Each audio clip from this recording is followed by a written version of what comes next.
Good evening, everyone, and thank you for joining us for our inaugural episode of Alabama Abroad Internationally Inspired Innovation. My name is Chris Stagl. I am an associate professor of design at Troy University in Troy, Alabama. And I came up with the idea of Alabama Abroad after traveling to both China and to Spain in 2023 and 2024, respectively.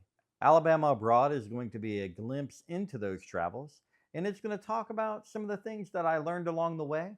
And we're going to hear from many different guest speakers during this series and some things that they learned along the way and how we were able to integrate those things into our daily life, whether that's into our community, into our work, into our classroom. So, again, thank you on behalf of the Alabama Humanities Alliance, on behalf of Troy University and myself. I just want to say thank you for coming along on this journey and welcome to Alabama Abroad.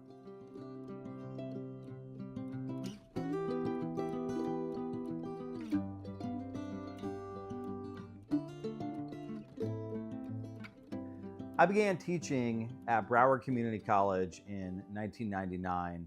At that time, I felt like I had ventured pretty far from home, which was Ocala, Florida.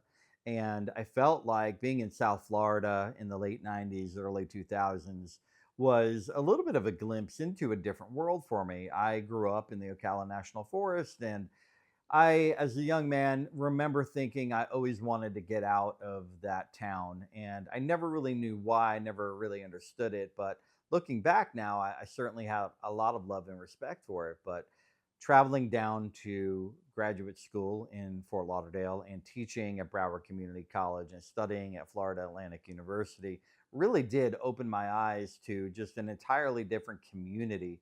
And that I feel really began my desire and that need to travel and to learn a little bit more about not only what was going on in my own home state, but my country and beyond.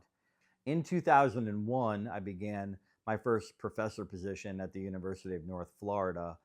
I worked there for about 3 years, and then I realized I just needed a little bit more life experience. And so I ended up taking a job in California, which led to Colorado, which led me back to Florida, and then to North Carolina, Tennessee, and then ultimately Alabama.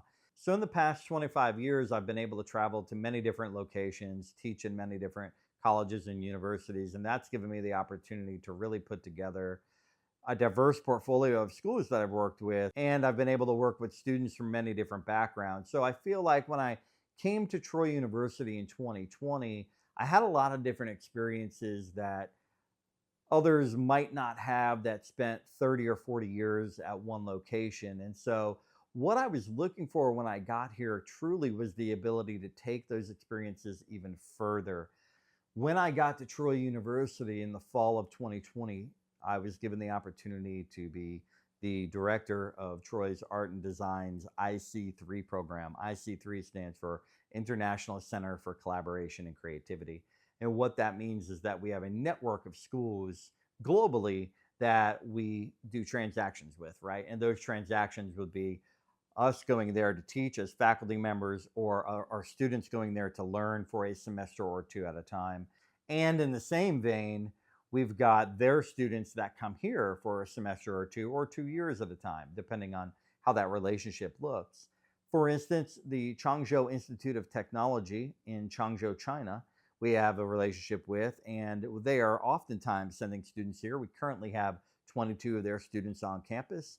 And in the summer of 2023, my supervisor, Greg Skaggs, and I were given the opportunity to travel to Changzhou and do 2.5 weeks worth of teaching there. It was an incredible experience to actually get to meet the Chinese students before they arrive here for their studies and learn about their hometown and learn about their culture and learn what it's like for them in a classroom in their own country. It's an invaluable experience to get to know them and to meet them on a personal level and see their growth there and get excited for the idea that they're going to be coming here to Troy, Alabama and studying and continuing and completing their education.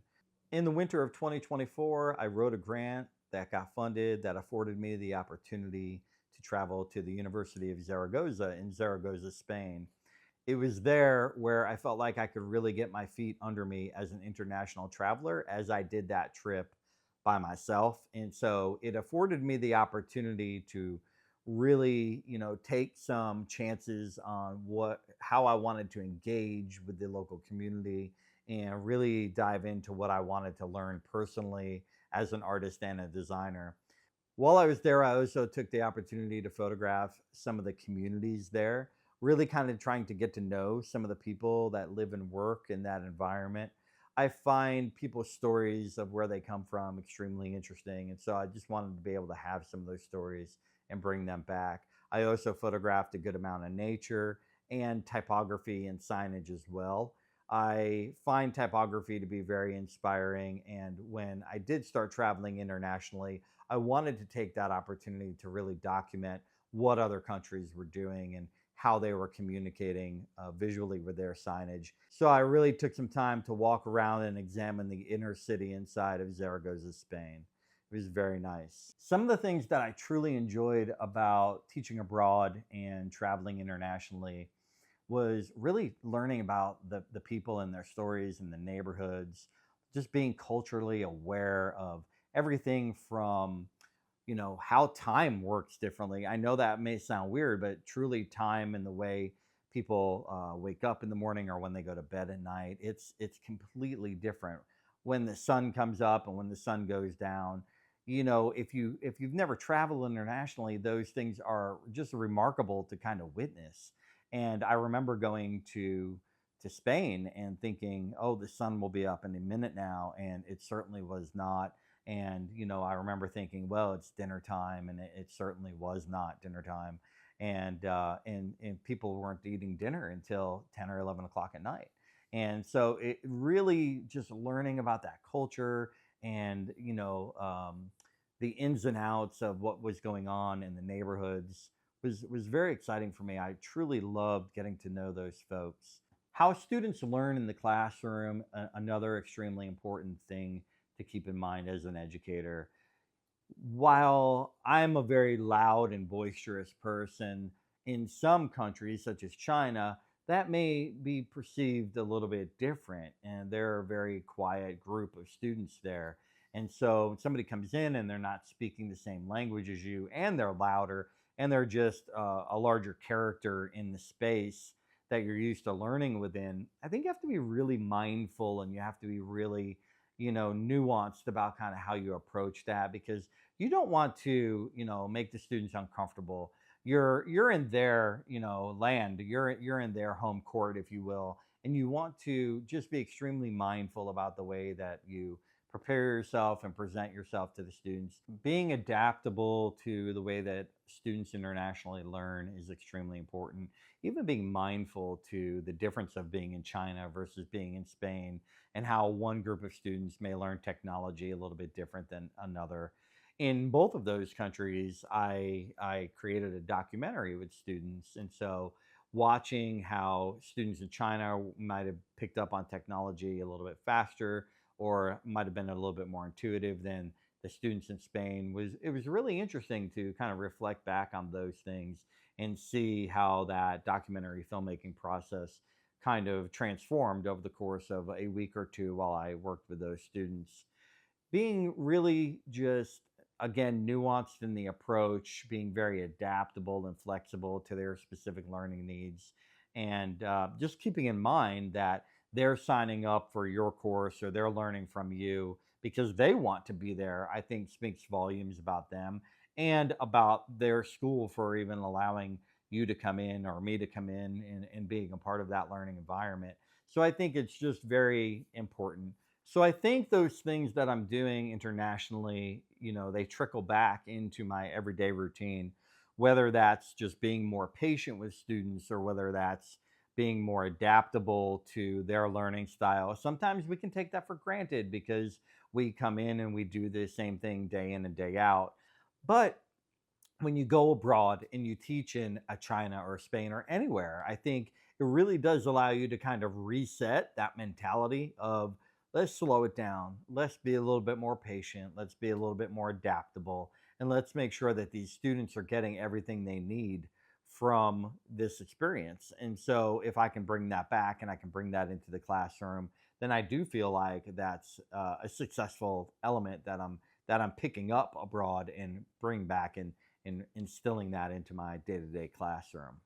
I do find it a valuable tool set to have of going overseas and teaching there and having those experiences and then bringing those intangibles back, those soft skills back, the being more patient and being more adaptable and focusing on problem solving and just really being empathetic towards your students' needs and just being more mindful that students do have diverse backgrounds and they do have individual needs, and that's very, very apparent when you're overseas. But when you come home, we can, in our day to day, start to take some of that for granted. And so I do feel like going overseas allows you to hit that reset button, right? And allows you to kind of start fresh when you come back and think about what did I do over there and how can I implement some of those things back here in the classroom. So the idea of Alabama Abroad did come to me after going to China in 2023 and then going to Spain in 2024. I really sat down over the summer of 2024 and I thought to myself, I can't be the only one who's having these incredible first time experiences because I did not travel internationally until I was 46. And that even is a little bit shocking to me. I had taken some day trips to Mexico and to Canada when I was a very young child, but I hadn't, traveled seriously or studied or taught abroad ever until I was 46 years old. And so in the summer of 2024, after having gone to China and Spain, I thought, how can I bring this idea of the importance of traveling internationally to a larger audience? And I just consider the idea of putting together a docuseries. And so during this docuseries, we're going to be hearing from many educators, many community members that have gone abroad and have learned something or have had some special experiences and are bringing them back into their daily life and their work routine and into their community. We hope that this docuseries inspires you to travel internationally, that perhaps you learned something or that somebody that talked during this series inspired you to travel internationally as well. Please share your stories with us. We'd love to hear them. And thank you again from Alabama Abroad. Alabama Abroad is a docuseries that is grant funded in whole by the Alabama Humanities Alliance, with a very special thanks to Troy University, Studio 207, Stuart Blake Creative, and all of our docuseries guest speakers. From all of us here at Alabama Abroad, thank you, and we hope you enjoyed the show.